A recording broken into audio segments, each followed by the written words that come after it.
Yeah. All right. So, do you think social media changes how we see ourselves? Yeah, for sure. You're supposed to ask me why. Why do you think that black women prefer to wear wigs in our community today? So that's a really good question. And it actually saddens me to see that. But I really do believe that they're still wearing wigs because they haven't fully embraced the beauty of their hair. And like I'm mixed, right? I'm Puerto Rican and black, but I'm not fully accepted by the Hispanic community or the black community to a degree, right? So, like, for example, you came and you saw me sitting here, and you thought black woman, right? Yeah. And I relate. In my heart, I'm black. You know what I'm saying? And in my bloodline, I'm black too, because Puerto Rico was invaded by the Spaniards years ago, and they were mixed in with the slaves that got brought to that island, right? So it's in my blood. And I grew up with my type of hair. I'm the only one, mind you, in the family with my type of hair, apart from my grandmother. But we would be called Afro-Latina, right? So we got a sect within the Hispanic community that have Afro-like hair. And it took a long time for me to embrace my hair, the beauty of it. I didn't know how to style it. I didn't know how to do it. And my family in the beginning was condoning the idea of straightening my hair. And it caused only damage to it. But it wasn't until I realized that I have a unique, beauty that God gave me, that I was born with, that I should embrace. I wasn't taught how to embrace it. And I think it's important that society upholds that beauty standard too, just the same as Becky with the good hair. You know what I'm saying? Because Becky with the good hair got hair just as, or it good as an Afro, a chick with Afro hair. So like, it's beautiful, but in its own way. You know what I'm saying? And it's just that when I was going to school, it was way too hard. Like, I would wear it out in an afro and I would get comments all the time. Negative comments. I was bullied in high school for the type of hair that I had, because most of the people around me, they had straight hair and it was predominantly, white. But I even went to a school before that it was predominantly black. It was a private school. And even the black women there wore wigs. So I'm like, something's gotta, give. You shouldn't have to hide your hair. You should be able to embrace it. So I think it has a lot to do with society and their own self-esteem, like how they're looking at their own body, how they're looking at their own beauty. Why do you feel like so many black women prefer to wear wigs over their natural hair? I feel like it's because they're not fully comfortable with themselves unknowingly, and it's like, I feel like it's not like, what's the word?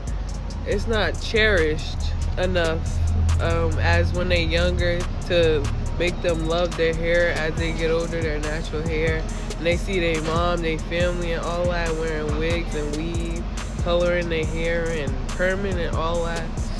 Like they wasn't like basically saying like they wasn't taught to like embrace that natural look. Exactly. I feel like we need more of that. Like look, this all me natural. Natural. Yeah. Like how many years you had to walk? Going on 5 years. 5. And I'm still going. Do you feel less beautiful than you did when you had your braids and stuff? No, I feel more beautiful. It gives you more confidence. And it just will make you glow.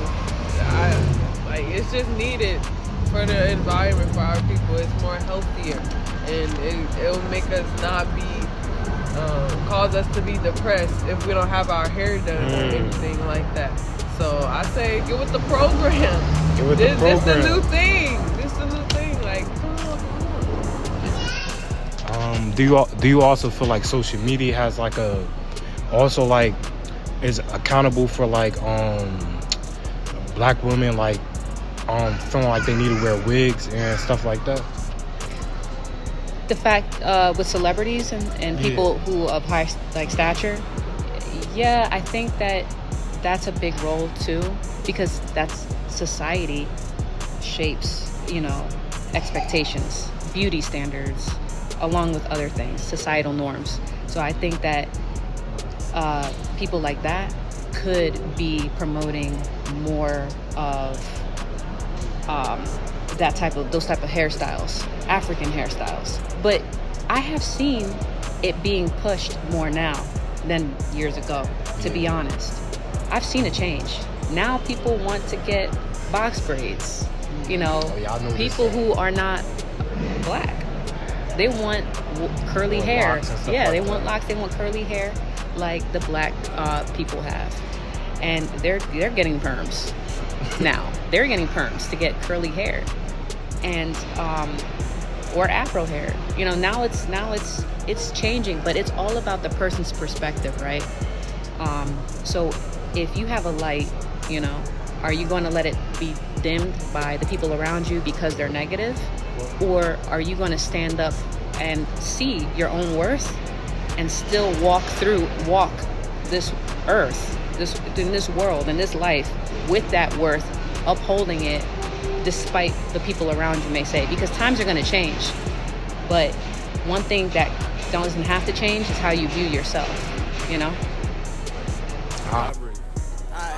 I feel like because it's so many standards that they set for us to live up to, but it's so unrealistic.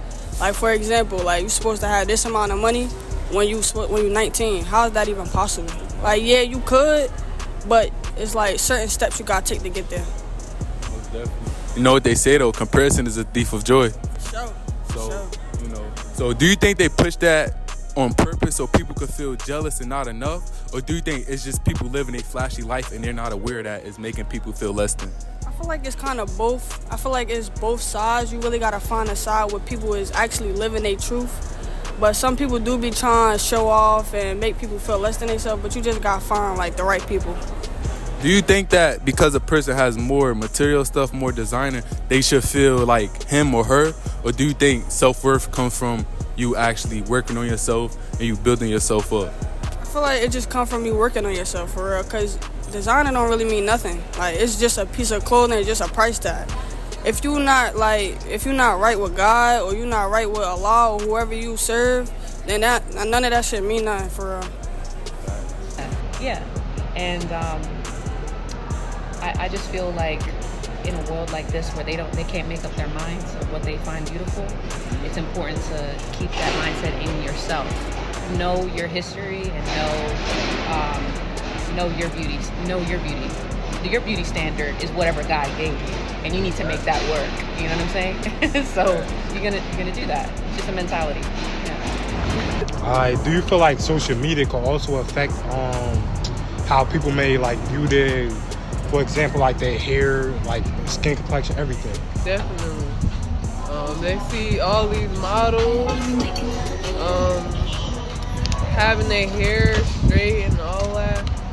Like, it's the same thing. Like, you can't like get it out your head. It's everywhere. They see somebody they look up to doing it. They're gonna want to do it too. Exactly. Like shit, follow the leader type shit. Exactly. So it's like, hey, it's worse on Instagram actually. That's what I'm pretty sure that's where it started, and that's where it's gonna end. You basically feel like the reason why people pick on black women and minorities for like their hair they have is because they're jealous of what we got. Yeah, so most of it, the root problem from the oppression of black people, the fact that they were made slaves, for example, came from fear of what they were capable of, okay? And black communities today, it's got to, like Candace Owens has been explaining about. I'm not sure if you like read up on Candace Owens, but she's a conservative. Candace Owens stands for black people, but when you hear her speak and you see her, her mannerisms, it sounds like she doesn't come from the black community, but she understands the black community and why it's broken. So Candace Owens explains that the problem between the black community is that they were stopped from getting an education. They were hindered from getting an education, from reading. And this goes back all the way to slavery. You're not allowed to know how to read. You were not allowed to know the knowledge or attain the knowledge as a white man, right? So it slowed back, it pushed us back. And they know it did. They know it pushed us back. But at the same token, where we're at now, where fathers are not coming back home to their families, you're supposed to raise your children, but there's so much brokenness within the black community. It's like we're doing it to ourselves, now. And it's messed up because it was first manipulated by white people, but now we're taking it and running away with it and playing the victim. Like, we're not trying to change the narrative. Yes. Like, and because you guys, we have the ability to change the narrative. We have the ability to change the narrative. We're just not doing it. Because there's a lot of successful black people. You got Viola Davis. She's a very powerful black actress. She was in The Woman King, and The Woman King was the very first, if not other movies, that featured a female producer. Viola Davis produced that movie, directed it, and it was based on top of that around a female protagonist. Things are changing, you know what I'm saying? But it's because the black community, they are getting up, they're realizing their worth, and they're breaking through those walls. They're breaking through those walls. So it's about mentality, you know what I'm saying? Yeah. Laws have to change. Emancipation Proclamation had to be instilled, you know what I'm saying, for us to get to the point that we were at today. But we're not, Denzel Washington is not playing victim, you know what I'm saying? People like black people who are successful, they're not playing victim. They're not saying it's impossible for me to get an education. It's impossible for me to do this. No, they're doing it. They're going at it and they're fighting. There are unseen battles, yes, but it doesn't mean that it's impossible to receive the knowledge, because knowledge is power. Knowledge is power, and that's what makes the white man afraid. You know what I'm saying? The knowledge. And if you attain that knowledge, no matter what the obstacles, you're unstoppable. It doesn't matter what color you are. You're unstoppable. Yeah.